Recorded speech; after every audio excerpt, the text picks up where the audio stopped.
today's video, I'm going to show you a formula here called subtotal. So the last 2 days we did formulas. We did count ifs and then we did average ifs. And those are really good formulas. But this one here, subtotal, will tend to kind of make those not be usable in some instances, depending on how you want to use your data. When you see what I do here, though, you're going to want to kind of start working on things like this because of how easy it is. So we've got this table here with all of our data.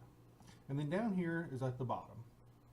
So what we want to do is essentially we're going to use subtotal to calculate everything down here at the bottom using just nothing more than a drop down.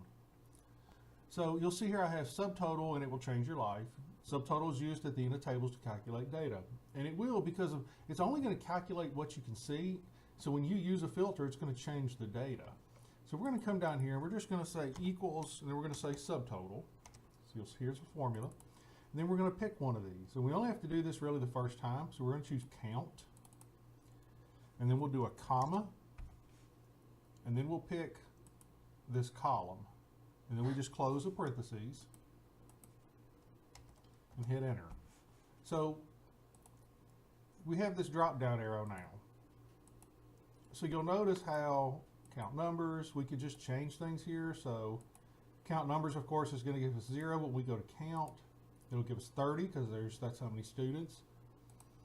We could do an average and get nothing, of course, can't average male and female. Count numbers, so it won't show it. We'll go back to count and there it is. If we go to gender and we just take out females and just show males, it tells us there is 18. Switch that out, there's 12. Got them both in, we're back to 30. Now what's really great is the fact that when I come over here, and here, and here, that formula subtotals is already set up. So now I just have to click what I want to do. And what's nice is I can drag that across because I know I'm going to do the same thing. And you can see up there at the top the way it works. So it says subtotal, and then the number here is 101, which is the function that it's using, and then the word average. And we don't have to do anything because this is just going to stay the way we want it to. So we come up here to gender again. Now, when we uncheck females, notice the average has changed. So there's 18 males, and here's the average of each score for the males. We come back in and check the males. Now the scores change again. This is just females.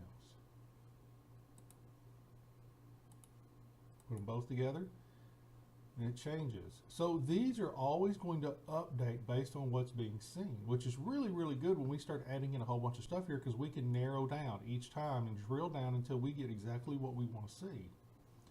Now it won't work right here as well, and I'll show you why, because if we go to count, there's 16 here, but it counts 30, and the reason why is because there's a formula written into here. So we actually have to change this to count if. So what we do is we come down here to more functions. We would type in count if. Here it is showing it since we've used it before. We click OK. So the range here is there. The criteria is just yes. Now it shows 16. So when we come up here, you see it's going to show 16 every time because it's using count if. So there's 16 yeses.